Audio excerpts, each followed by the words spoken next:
No worries.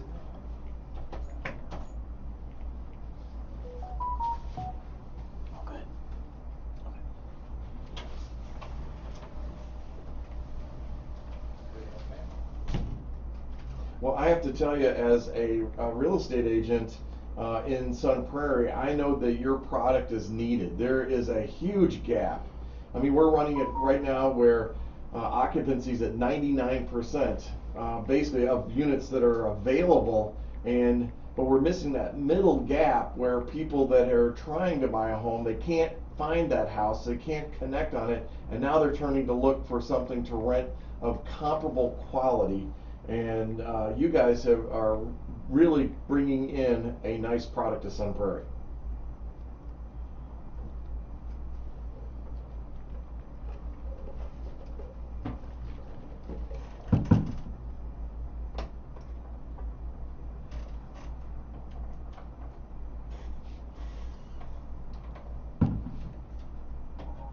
And certainly that's a great thing. You want to see people take pride in ownership in the community, long term, be a part of the tax base. But I think our product is a substitution for that, but I'd also like to say it's a stepping stone to that. You hit the nail on the head. I mean, you look nationally across the country, there's a shortage of homes, right? And then you just look at Dane County in a recent study that the commission, and there's a 10,000 unit shortage. So, until the market solves for more entry-level homes, new construction homes that allow millennials to push the establish button their to roots in the speak. place that they want to be. I think our product offers them that. So before you say something, look at me so I can you push don't your have to button. worry about maintenance. So removal they can hear it over costs, Facebook. cost of home ownership, insurance. I mean, interest rates. We all know where those stand today. Inflation is just becoming more and more difficult to buy a home. That same mortgage, from 2 to 3 years ago, is 40 to 50% more just based on the cost of that mortgage.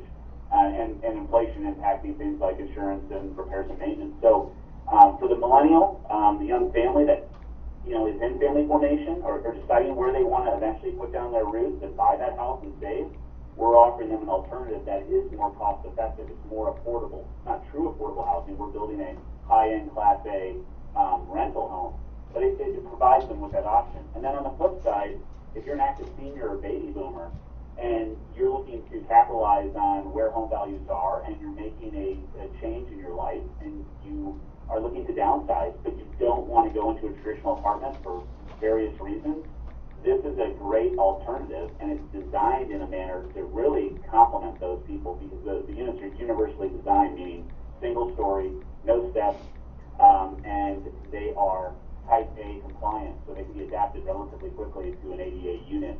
And they need all the approaches, heights, thresholds, things of that nature blocking. So we really look at it as a product that complements two different demographics for two different reasons. But the important thing, back to home ownership, it allows somebody to save that wants to be in Sun Prairie long term, or that same person that's lived in Sun Prairie for a significant portion of their life, they don't leave. They're still a part of the community. They're part of the tax base, and they're just downsizing to something much more manageable for them at this time in their life. Oh no, I agree with you that the downsizing is happening all around us. I mean, there is one development that we have on the corner of Bird and Main, which is 55 plus, and being somebody that fits that category. Okay, I'm not that old, but okay, I'm older than that, I guess. But we needed that, and we needed that product that's still comfortable for the folks that just downsized. They went from their 2,500 square foot home, 3,000 square foot home, that's going to give them the comfort of going to a 2-bedroom that's maybe 1,400 square feet in your development, and being, I'm going to say, cost effective, because it's what they expect. They want that community. They want it to be clean. They want it to be fresh. They want it to be close to everything, and you've done that. But let me ask you this. So you guys have 40 years of real estate, finance, investment, and development expertise. I know you did that. You and Josh met in one of your previous jobs in that. But where does this idea come from, that where you're developing a single-story home that embraces a universal design? Yeah, so in our past life, we were, a lot of times you're left with phase 2 parcels or sites that didn't work out for various reasons. You reevaluate what that is. at that time identified a real shortage in senior housing, and that was kind of the genesis for this originally. We saw something that a market need for a certain demographic that was just really lacking in terms of shortage of units. And so from a senior housing standpoint, you have, what you were saying, your traditional plus 55 rental communities that are just designated for that demographic alone, right? And from there you go to IL and AL. And we, the apartment communities that we saw that were designed and built for seniors were very, very dated and didn't meet the needs of the seniors today, in our opinion. And like you just said, you can be older than 55 and you certainly don't feel like a senior, right? You're living longer, healthcare, you have different needs. You also want to be around younger people. You don't want to be isolated in one of those communities. So we saw a lot of that product antiquated, and so we saw an opportunity in the market. And then it just evolved from there. As we explored developing rental communities to meet seniors' needs, we realized that there was an opportunity for a product type that could also meet the other end of that spectrum, which are millennials, that are people that are, family formations later in life, and they can't afford a home, and they're looking to buy a home later in life. And so we saw an opportunity to meet two of the fastest growing renter segments in the United States, but by reinventing the rental, right? This isn't a traditional apartment. I even don't like referring to it as an apartment. It truly is a rental home. And to your point, the majority of the unit mix are large 2-bedroom units, and 90% of all the units on site have a 2-car direct access garage. And so I think that's great for the where we are in terms of the climate, and also from security standpoint, and also feeling like a home where you can pull in and walk right into your unit, as opposed to stairs, elevators, common corridor, having people, hear people run up and down above and below you. This is truly meant to live and feel like a single-family home. I have to share with you, when I heard the idea, I sit on the housing committee for the city of Sun Prairie, and when the idea was being floated and discussed and all that, I kept just shaking my head going, oh my gosh, let's build those and let's make them single homes, but let's sell them. Because right now we're missing homes, we're missing condos. It's crazy. Here's what happened to me though. I went to visit a friend, Dwayne Sprecher, who was temporarily transplanted over in Michigan. Why he'd want to go to Michigan, I do not know. I mean, next thing he'd be telling me he's giving up the Packers and going Lions, but I don't think that would happen. But he was living in an area called Ypsilanti, and damned if he didn't rent a property similar to yours right over there. And I was driving through the community, and I thought to myself, this is going to be a perfect opportunity and a perfect introduction for Sun Prairie. A great addition to the community. Yeah, that's a great segue. So that company, I'm willing to bet that he's living at a Redwood property. So they're a company that I believe has 140 to 150 keys across 8 or 9 states. All they do is single-story, 2-bedroom, 2-car direct access garage. So similar to us, but also some very distinct differences. I would say that we are long-term holders of the real estate, and we want to build something of quality. So when you're going to walk our units, and we're looking forward to throwing a grand opening here in September, but we have Class A finishes. You're going to see quartz countertops, you're going to see customized closet systems and the walk-in closets. We're going to have high-end plumbing finishes, washer and dryer every unit, stainless steel appliances, LED lighting. We also have electrical vehicle charging outlets in every single garage, which I think is very unique, and not a lot of developers do that, at least in the current marketplace. And then also we have a focus really on outdoor space and green space. A traditional apartment community is going to have a lot of surface parking, so a sea of asphalt, I'd like to call it. And so when you're looking outside your living room or your small balcony, you're not getting the most aesthetically pleasing view, where we've oriented all the units to face on what we like to call garden courtyards. So they're green spaces. Every unit will have 2 patios, whether it's a 1-bedroom or a 3-bedroom. You have a side patio for entertaining and grilling. You have a front covered porch. And all of that looks on a common area green space we call garden courtyards. So it'll have seating, native plants, and we hope these are interactive spaces for somebody to go socialize with a neighbor, or walk their dog, or go for a jog through the community. So we put a comprehensive network of sidewalks all the way through the 41 acres at Sun Prairie, you never have to leave if you want to go for a walk. We intend on putting vinyl markers as well for exercise purposes. And there's also a 5-acre public park that we dedicated to the city. So there's going to be an abundance of outdoor open space, and that's more common in a traditional single-family neighborhood, and it's not in a traditional apartment community. So we see that as a real positive for people that are going to want to rent here and live in something that truly doesn't feel like a traditional apartment community. Well, so let me ask you this: did you do your undergrad at Georgia Tech?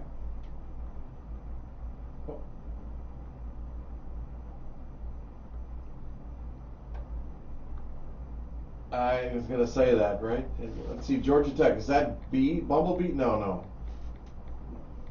That's it, the Yellow Jacket, okay. But how did a Yellow Jacket and a Badger end up with a project in Sun Prairie, though? What was it about Sun Prairie that really attracted you or caught your attention? And we sat down and said, where do we want to be, right? We wanted to be in resilient markets in terms of salaries, home values, steady growth, and Madison kept coming up, and it's the state capital paired with a Tier 1 university in terms of enrollment and size, and typically those two things go together, and they support a great medical, hospital, tech community.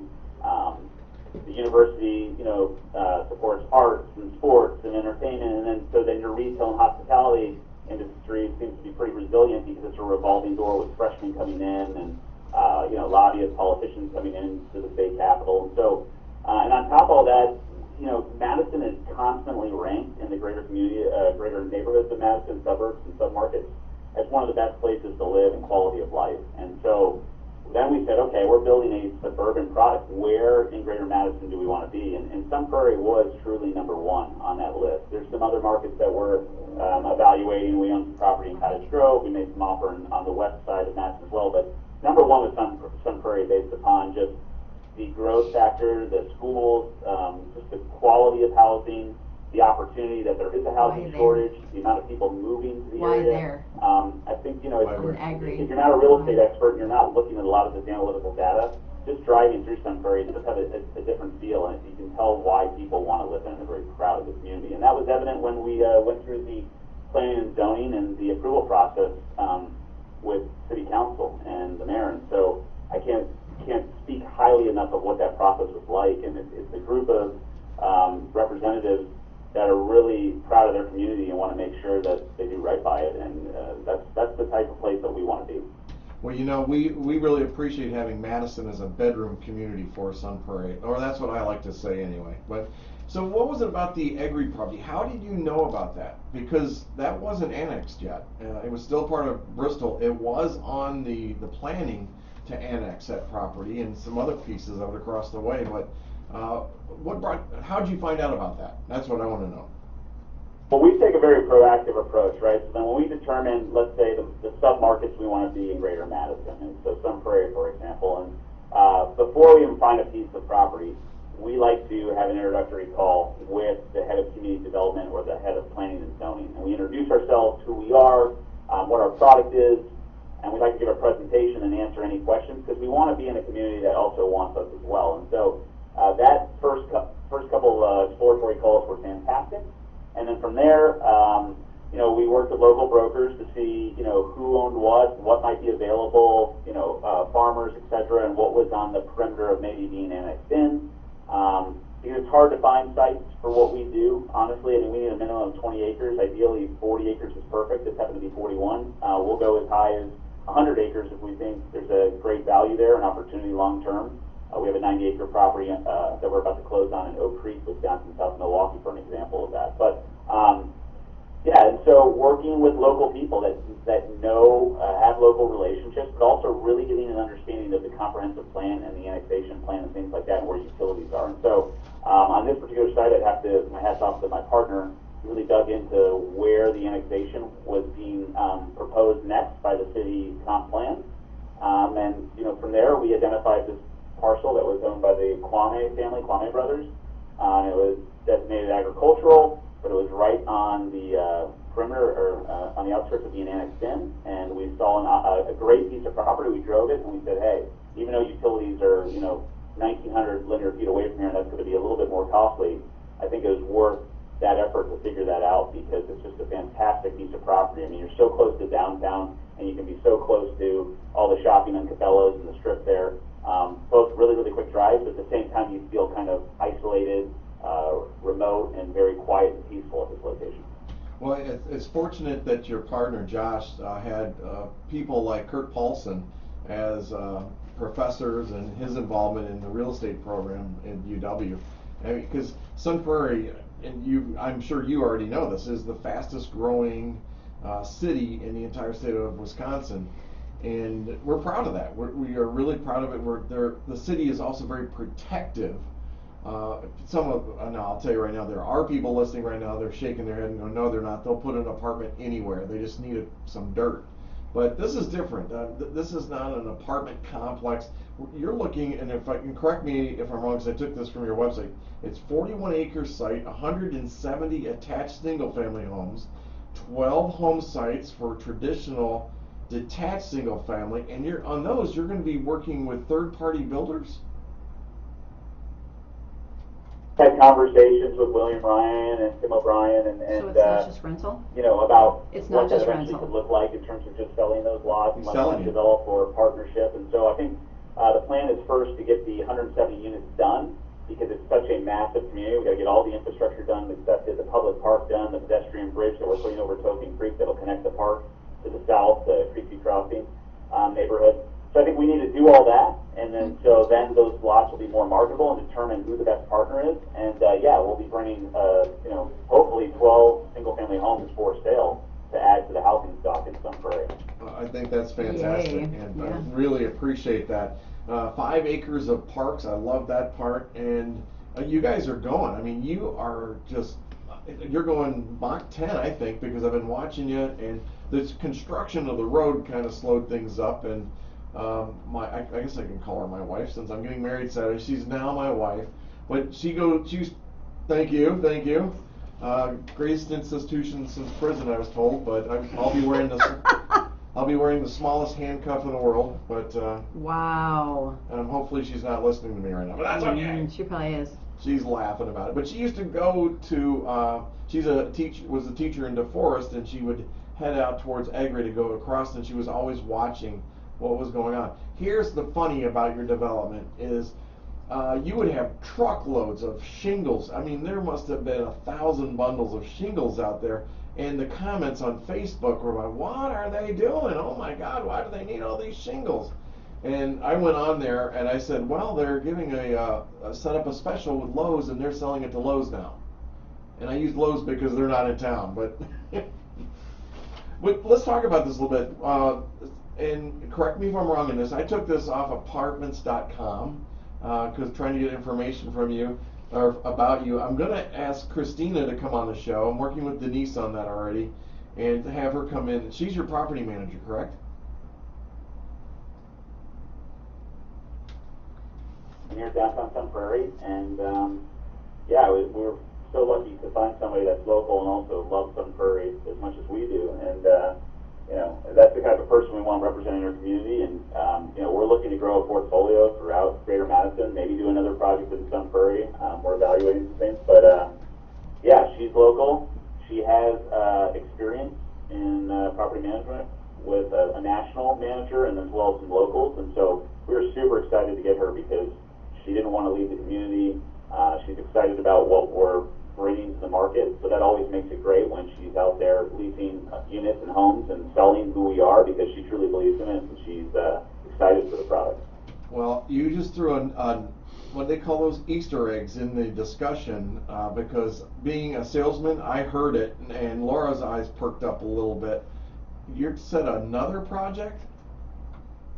Yeah, I mean, we're evaluating things. I mean, candidly, we don't own any other land right now. I mean, we technically, not technically, we own the land to the south, which is called Creeksy Crossing Phase 2. That's how we got the utilities to the site. And that's also how we dedicated a portion of land, including some of the land on our site, to give a 5-acre park to the city. And then that's also where Token Creek crosses between the two 41-acre parcel and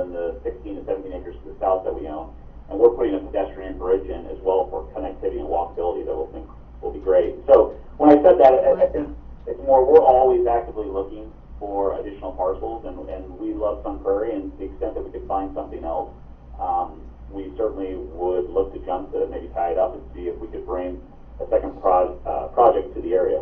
It's been fantastic to work with the municipality. I mean, earlier on you had said maybe there's some people listening that will roll their eyes and, you know, based on open apartment anywhere. I'll speak from firsthand knowledge.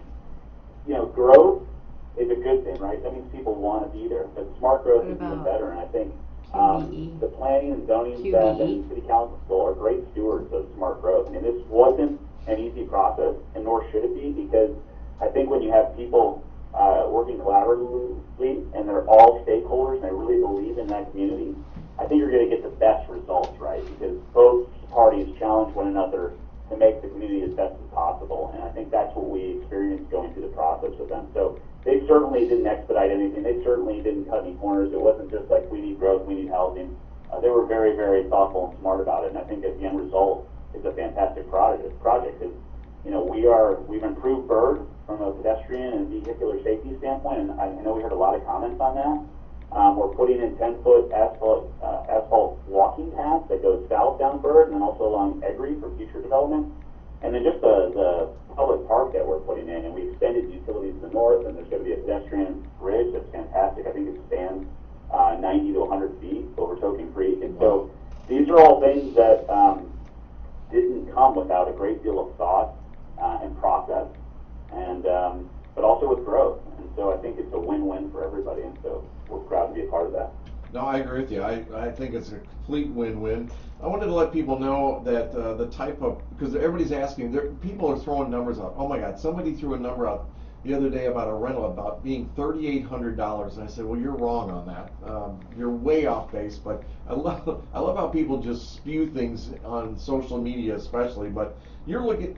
So we're looking at a one-bedroom unit, about 832 to 1,000 square feet. You're going to be priced anywhere from $1,700 to $2,000, and two bedrooms are going to be 1,300 square feet to 1,450, probably run around $2,500 to $2,600-ish, and then you're going to have three-bedroom units, which I think are going to be gobbled up as soon as you build those.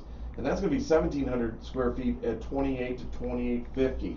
So those are numbers that people in Sun Prairie are not, they're not used to it. I'm going to say it that way because they're used to apartment buildings and the structures and that. This is a different type of development, and I wanted people to hear that because we talked about it in the beginning of the show.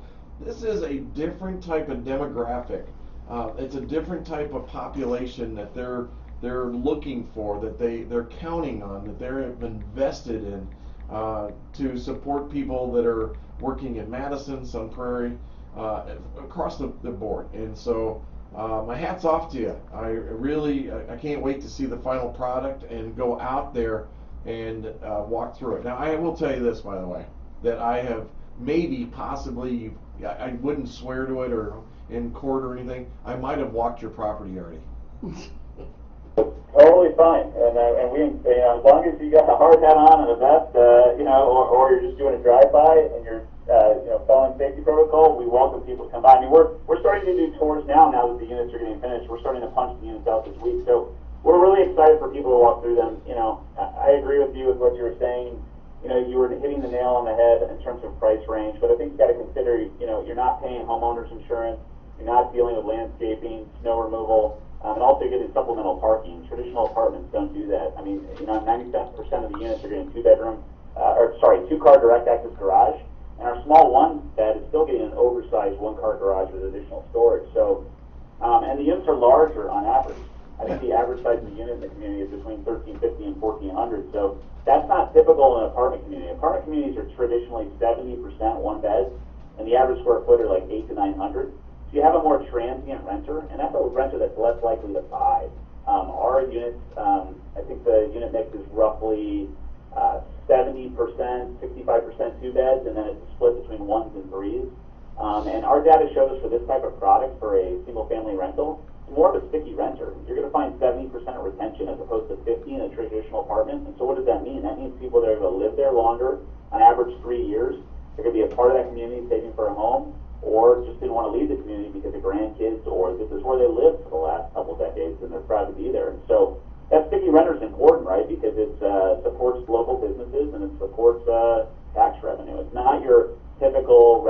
more transient, just needing a smaller box to live in for a short period of time while they figure out the next stage of their life. These people that are going to be renting at our community, their next stage is staying in Sun Prairie, which is a good thing. And whether they're younger, they're going to buy a home, or if they're older, they just want to be there longer because they're proud of the community and that's where they've lived for a significant period of time. The other part of it is there are people out there that just want to rent. They do not want to purchase, because people are listening right now because they've heard our show, and we kind of promote the buying of real estate.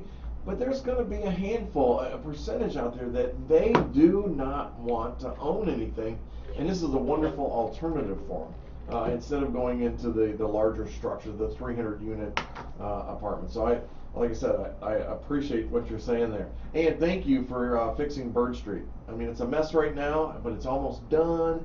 I think they're up to, I think they put blacktop down yesterday. I haven't been over it yet. I usually go the other way now, but. Yeah, they're just finishing it up because we got to get most of our public improvements done here relatively soon. At least all the off-site stuff will be close to done.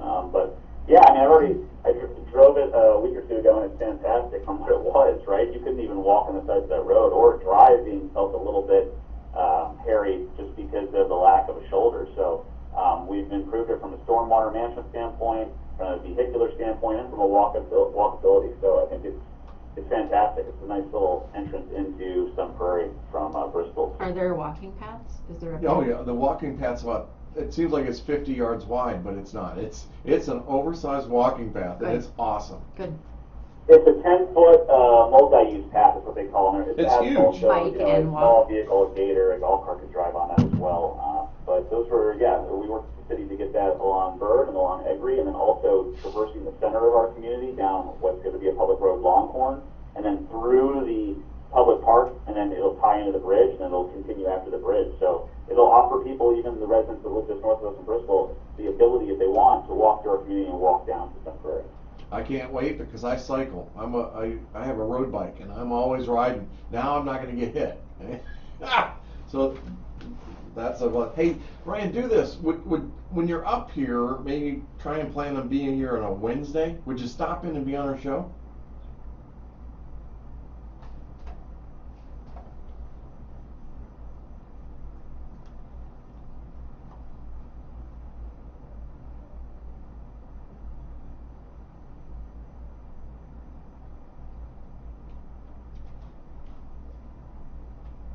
All right, I've got to go on a honeymoon. I was told I have to do that, so next week's out, man. Hey, well, I appreciate that. And Ryan, thanks for being on. Ryan Swingruber from HeyDay. Now, is it HeyDay Enterprises, Projects, Properties? Just HeyDay. But there's a saying in there. When it's a HeyDay, something, HeyDay. Live in your heyday. There you go. Man, I pulled that out of you, I tell you. But, Ryan, thanks for being on the show. We really appreciate it. And, again, you've got an open invitation, and we look forward to meeting Christina. I'm going to search her out myself, and I can't wait to get out there and do a show. And then we do your grand opening, see if we can get the TV crew out there to be a part of that also. Oh, I know. One more thing. What? And I'm welcome to the studio and talking further. Hey, one more thing. Did you join the Chamber of Commerce yet? I was going to ask that. All right. Well, I'm gonna. Oh, believe me, I will make sure it's done. I'm one of the ambassadors, so I'll make sure you're in here. We need you here. We need people like you and Christina and Josh. So it'll be a good thing, and you'll enjoy it. I know you will. So thanks again. Sounds good. I appreciate it. So thanks again, and we look forward to seeing you here in the studio soon. You're welcome. Thank you. Take care. There you go. Ryan Swingruber from HeyDay, the newest development over off of Bird and Egri that you've all been talking about. Laura, what a cool property. I mean, this is just amazing. Better than I thought. I thought it was only rental. Well, it is for a while. I don't see us doing those single family homes for a while, as he said, but we need this type of rental. We don't have it. It's not, there's nowhere. We have nothing. Nada. Zero. Nothing. Well, I'm gonna agree to disagree with all the rental stuff. Well, I do it every time, and I'm not gonna change my Well, thought process on that. Well, expand on that. What are you talking about? I already have many times. I just feel like we keep building rentals when there's people who want to buy homes, condos, homes. They want to own their home, Yeah. and they base it on the low vacancy rate. Well, why is it low? Is anybody digging into that? Is it because they can't find a home to buy? That's what frustrates me about the whole rental boom. Well, we've also talked about why people aren't building in Sun Prairie, and there's a whole slew of reasons. First of all, is it's got to be cost effective, and we know that it's not, unless you're a nonprofit like Habitat for Humanity, and they're not taking that profit that's on there, a larger profit. They're just not going to do it. Look at our builders. Well, you can't say you're not going to do it. You got to find a way to do it. Well, there you The go. city has to find a way to make it affordable for builders to come in, reduce development costs, whatever they have to do. I don't know. That's not my thing. Mm-hmm. It's just we're not fulfilling the demand that's out there, the right demand. Right. Yes, there's some people who want to rent. Sure. There's a ton of people who want to buy, and they can't because it's just not there. It's just not there. I mean, it's absolutely not there. Right now, in fact, let's talk about that for a little while here. We've got about 20 minutes to go. If you look on whatever, if you want to go, people continue to go to Zillow. I don't know why, but they do. Because it's in their face. I know, it's in their face. 67 homes is what Zillow's going to tell you, but actually there's only 42. And of that 42, 19 of those are new construction. Of the 19, there are only 8 of the new construction that you can actually buy and move into in the next week. So we got to be careful with that. But our stats right now, we're trending. And I think this is important. If you're looking at buying a house right now, or if you're looking at selling, your trends are really important. But right now we're trending and down in the number of homes listed compared to June of last year by 51%. We're looking at a drop of 51%. The trending solds that we have right now, we're looking at 45% reduction. But here's the good thing. Pricing is up 11% over last June if you're selling a home. 11%. On an average of 445,600, which means, and compared to May, it's up 7% over May. But is that because most are new construction and higher price ranges? Well, there were 7 sold right now. 7 new construction were sold at $464,671. So new construction is still running high. Mm-hmm. I do want to touch on something here about the pricing and the sense of the marketplace. And for goodness sakes, listen to me. Write this down, circle it, highlight it, underline it. If you are not working with a realtor that's experienced with market breakdowns the way that we do it, you're making a terrible mistake, and it's your fault. Because there are people out there like myself, and there are others where you can interview them and really learn who knows what the market is right now. Mm-hmm. And the market is, even though our numbers are down, it's a little soft. It's shifting again. It's I call it soft. What I mean by that are the houses are staying on the market a little while. They are. So in a shifting market is when it's really, really important to be working with somebody who understands these shifts and pricing and how to educate you on that, so that your house isn't sitting and buyers are going, what's wrong with that house? Right. There's something wrong. Sure. No. So anyway, pricing it right is huge. So can I share a story, a personal story? And some people out there, my coworkers and my co-realtors, will probably roll their eyeballs at me, but since when have I ever cared about that? But Never. So last week, I was working with a buyer. I have a cash buyer. She's got money burning in her pocket. She's already sold her house from Florida, and she's here, living with her parents. We've looked at probably 20 homes so far. We were in Lake Mills looking at a property down there on Mud Lake. It's a house that was built in 2020. 2020. And she says, all right, let's write an offer on this house. 5.25 is the price of the house. 5.25. Let's write an offer on this house. And I said, okay, if you really like it, I love the finishes and everything, the way it's laid out, blah, blah, blah. got home and I wanted to look at the pricing again. I wanted to look at the community and what the comps were on this. And I slept on it. And because we were going to present the offer the next day. Yep, that was our discussion. The more I thought about it, I lost sleep over it because it was priced at $278 a square foot. Wow. And I'm like, oh my gosh. Because when I looked at the comps on this, the other new construction in the area is $235. A brand new one today, hot off the press. And I called her and I said, I got to talk to you about this. And she's a widow. I knew her husband, and I sold her home prior to them moving to Florida. And I said, I have to tell you, I'm not comfortable with this. Let me tell you why, but you can make the final decision on this, what you want to do. And she listened to me, and I heard this. You're right. Let's not write the offer. I actually talked somebody out of buying a house. And then I let the realtor know about it. Do you think they responded to me at all? Not at all. Not one bit. Yeah. Not one bit. Not one bit. So. But it does have an accepted offer, I'm guessing. No, it does not. Oh God, no. It's not. No, it has no offers. Okay, so no. maybe it's timing. Well, Maybe they'll is. bring it down a bit, and she'll get a better price for it if she really loves it. Well, we'll see. We're looking at another property today. We're doing a second look, and we'll see. Well, I won't talk about that one. But here's what's happening, and I'm leading into this.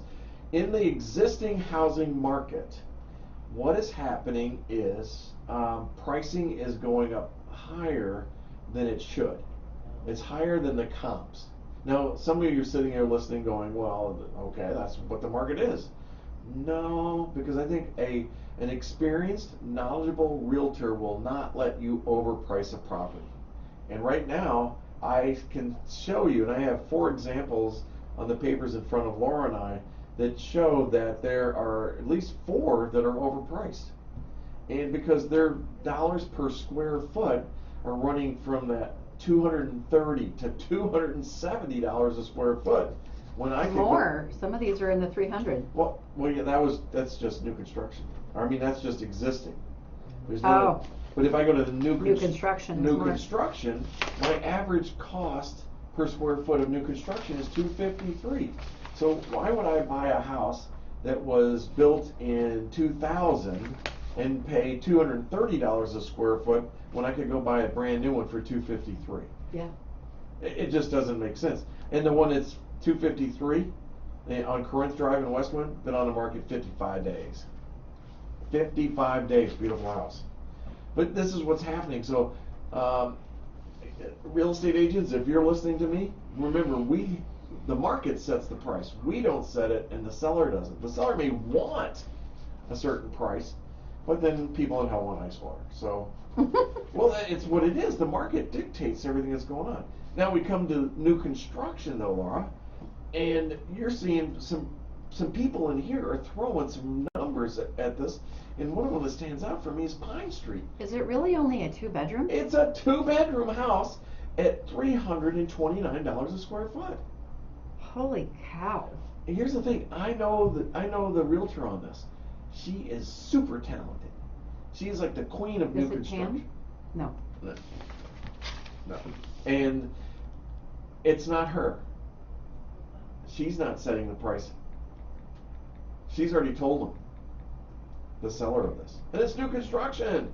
So brand new from the builder, or it's just new but a seller? A builder's building it, a seller has it, an investor, and then there's the realtor on this. And so it's just overpriced. And then the other one is over at on Hope Street, 3126 Hope Street. It's sitting there at $327 a square foot. Mulberry Avenue, $306 a square foot. These numbers, you've got to know this stuff before you just go out and buy it. Look at it, break it down. Now, I'm one of the only realtors that uses square footage, because I think that tells a real story. HGTV uses square footage.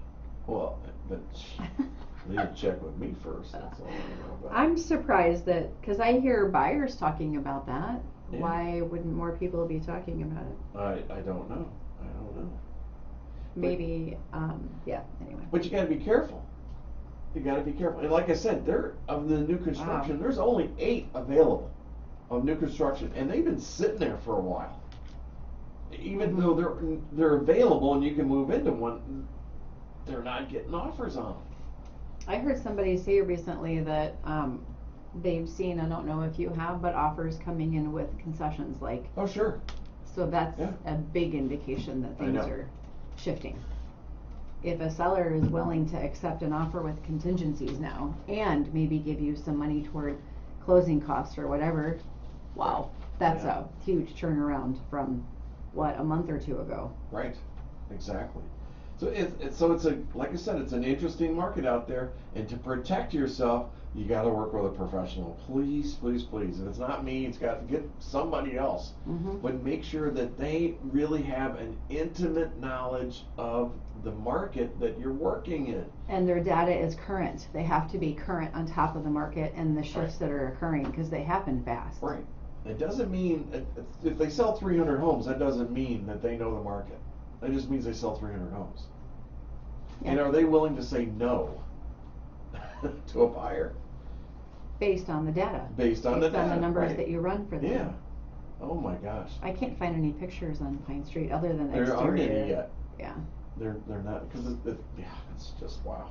Ooh, 2 bedrooms. Two I'm shocked. bedrooms. Two Yeah. bedrooms. It ain't gonna happen. It's not. It's just not. That house. Yeah, that house. I like that house. I like the location of it, but I could see it maybe 540, 5 1/4, and it's 584 right now. So it ain't gonna fly. It ain't gonna fly. But Is it really 2 bedrooms though? Like Yes, almost it is. 1,800 square feet. There's Yeah. another 2-bedroom in here, but that's like 1,400 square feet. right. No. Yeah. I didn't know they were building any really that were less than 3 bedrooms anymore. What? And then they're not finishing basements. No. That's the other thing. You Nope. can negotiate that too. You know, you could pay the 584, but finish the basement. Finish the basement on it. So it's. Mhm. And I'm going to tell you this, people. If you're buying a new construction home right now, negotiate doing the basement today because you're not going to do it. 4 years are going to roll by and you're not going to do it. Or it's going to cost you more if you do it later, if you can afford it. It Yeah. is.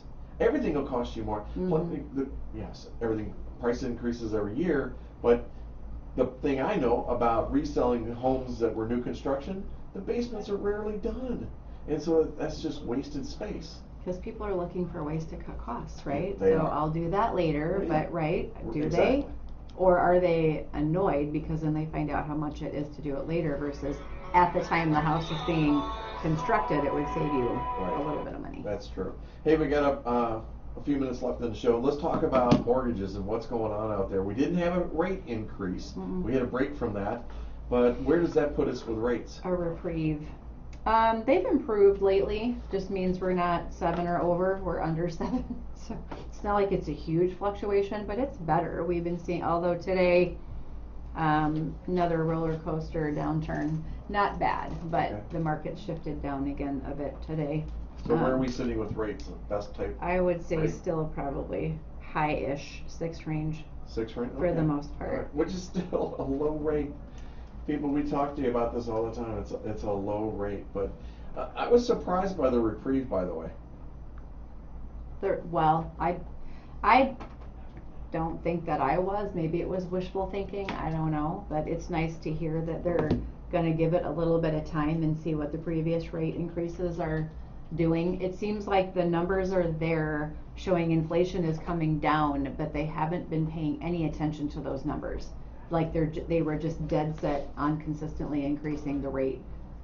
Didn't Sure. really make sense. It didn't. So now this makes a little bit of sense, but I don't think they've said no more. They're just putting Right. a hold on it for now. The unemployment numbers are what's really thrown a screwball in there a little bit, because what is the real number of unemployment? Was it the employment that was lost during COVID? Now it's back. It's not new employment, you know, so. New employment, re-employment, Exactly. jobless claims, Wow. consumer consumer confidence numbers. There's all kinds of numbers that play into it, but most of them are indicating inflation's coming down, and that's what's caused rates to go up so fast in such a short period of time. So. Bummer. Huh? Bummer. Bummer? Yeah, bummer. Everything costs more. Every single thing costs more. Everything costs more. Yes. So let's even your coffees you buy. Well.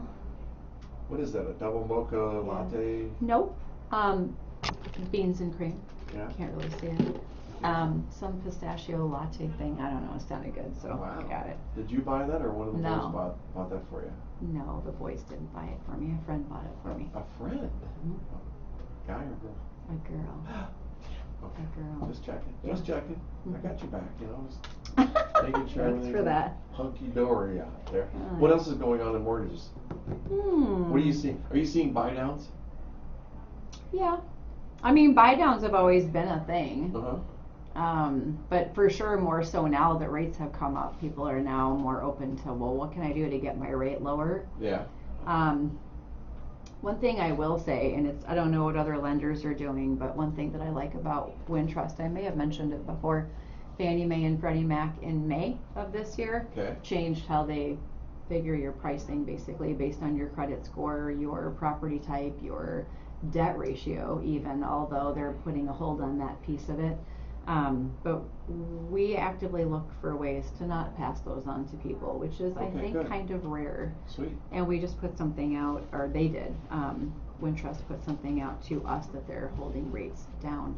How they're doing that on the back end, I don't know, but very consumer driven and friendly and trying to find ways to keep rates lower for people. I had a question for you that I meant to write down earlier. Is I see some of these social media, some newspaper once in a while. Yes, I read the newspaper, but it's I know you do. digital. Old fashioned. I know, but I see lenders, mortgage bankers. I don't know, lenders. I'll just say lenders, where they're offering like $1,500 in cash towards closing costs.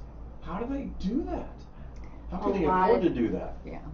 It depends. So a lot of times it's built into the rate that you're getting. So What's that mean? Well, you can lock in a rate on any given day at whatever you want. You have the option to lock it in a little bit higher, and then maybe your closing costs are paid for. Or you can lock it in a little bit lower, and then you pay like what you first asked me. You could buy your rate down, pay some points fees to buy it down. So sometimes when lenders say, I'm not saying all the time, but sometimes when lenders say we'll give you a credit, or you can refinance with us for free, there will be no closing costs. Well, anybody can say that. Really? It means that you might pay 1/8% higher rate, or you don't get a credit that would normally be coming to you, and that's how the lender covers it on the back end. So how, as a consumer, should I try to discover that or understand that? You really want to know knowledgeable? what your rate is. So are they supposed to break it out for us? Yes, the loan estimate that Yeah. your lender is required to give you should break down your fees, Is your that costs. prior to doing it, or I mean, you're gonna make me You fill can- out an application and all that stuff? Well, probably, but it's not bad to do some shopping. I tell people Okay. to, why not? Talk to me last. I think you're going to find the best deal anyway. Wow. But it's a good frame of reference for you. It's education about, well, maybe this lender offers a program the other one doesn't, Uh-huh. or maybe this lender's more transparent about here's your rate and here's what it costs to get the rate. Okay. You get a feel for people, right? And it doesn't really, you can shop with 3, I'd say no more than 3. Pulling your credit, like going all in, pulling your credit, doing a real pre-approval. You can ask lenders questions all day long. You can do that as much as you want, but I wouldn't have more than 3 lenders pull your credit, just Okay. because then it could be deemed excessive inquiries and you could lose a couple points off your score. Okay. But you want to do your shopping within a short period of time. I would err on the side of caution and just say narrow it down to 3 lenders you want to actually do a pre-approval for you, and do it within 2 weeks. All right. Cool. I like that. Mm-hmm. I think it's just so important to make sure that it's equal across the board. But here's what It's not though. There's a lot of smoke and mirrors. There's a out lot there. of smoke. But here's what Yeah. I heard you say, and which excites me and as a realtor, and why I recommend you is and work with you and have for a gazillion years. We haven't been alive for a gazillion Well, it years. feels like but it. Ooh, I hope that's a good thing. Yeah, my knees Feels have like been a achy little gazillion bit. years. is that you can help create the program that somebody wants or needs. And the reason you can do that is you take the time to learn their needs, learn their wants, and then be able to put that package together. I mean, so you could have that $1,500 paid towards closing costs or something. Yeah. But it's how you do that. And there's I would say a majority of lenders out there, they don't take the time to learn who their clients are. No. To be able to do that. I think a lot, unfortunately, are order takers. There you go. And they offer vanilla mortgages. Vanilla. You know, I don't mind vanilla. I actually love vanilla. Chocolate. Well, I like it all. Pistachio. I've been eating a lot of that lately. Oh, I think it's vanilla pistachio. Oh, yeah? That's really good. Go to Beans and Cream, by the way. A little plug for Beans and Cream. So, anyway, yeah. Just like you were talking about with real estate professionals, people who know the market, lenders need to know their jobs very well, too. So they can actually help you with a mortgage that fits what you're looking for, not what they think fits everybody. Not everybody wants a 30-year fixed rate mortgage at, blah, blah, blah. Blah, blah, blah. Blah, blah, blah. Or blah, blah, blah. Whichever. Yeah. Somebody who listens to you is key and knows their job well and has options. Hey, I have a quick story. So Father's Day for me, I was taken out to breakfast. And I came back home and I was told we're going to do some landscaping work. So we You're not supposed to work on Father's Day. I know, but so we were putting in those boxwoods that we purchased, and I've got tulips then. So I had to lay down the black landscaping screen and all this. Now we're going back and we're cutting out the holes so we could where my mama's tulips. So you can dig into the concrete like dirt right now because it wasn't bad because it had been a garden area before, but real quick. So I'm cutting the material with my knife, and I stabbed my finger. And blood was just gushing. I mean, it's like squirting out of the glove. That's too much information. And so all I heard was, "Oh!" And I turned and looked, and Terry's on the ground. She passed out? No, she had to sit down. No. Because of the blood? Yeah. Holy cow! So I went to the emergency room because urgent care was all closed, and they put glue in it to glue it over. But they put glue in it. Yeah, glue's perfect. 2 things you should have in a survival kit. One is a tampon, and the other one is super glue. Tampon fills a plug. If you have a punctured wound, it fills it and stops the bleeding. And the other one will close a wound, and it's great on heads and kids. You never know what you might hear about on the Sun Prairie Real Estate Show. Could be tampons and glue. Well, hey, there's worse things, I reckon. I mean, it's a one-stop shop here, right? That's true. Hey, next week we will be on hiatus. I'll be on my honeymoon, so I'm not going to be doing a show. But we will be back the following week, and I'm also going to be gone for Farmers Market this week. I know. I talked about doing it, and then I got the laser eyes and was told, no, you're not. Nope. So sorry about that, but I will be back on the air on Monday at 7 o'clock, and I'm going to talk to some folks that run a tutoring business. Oh. So it's going to be a lot of fun. Can't wait to do that one. Oh, I think I met her at the coffee chat. You did. Yeah. You did. Sun Prairie Chamber. That's true. Coffee chat. Exactly. Yeah. Hey, just want to say thank you for listening. Thanks for being part of the show. Hope we are doing the job that you expected. And if you have an idea, you have a suggestion, please do not hesitate to reach out to Laura or I, and we'll see what we can do about putting it on the air. And until then, we'll see you right back here on the radio. Bye, Sun Prairie. Bye, Sun Prairie.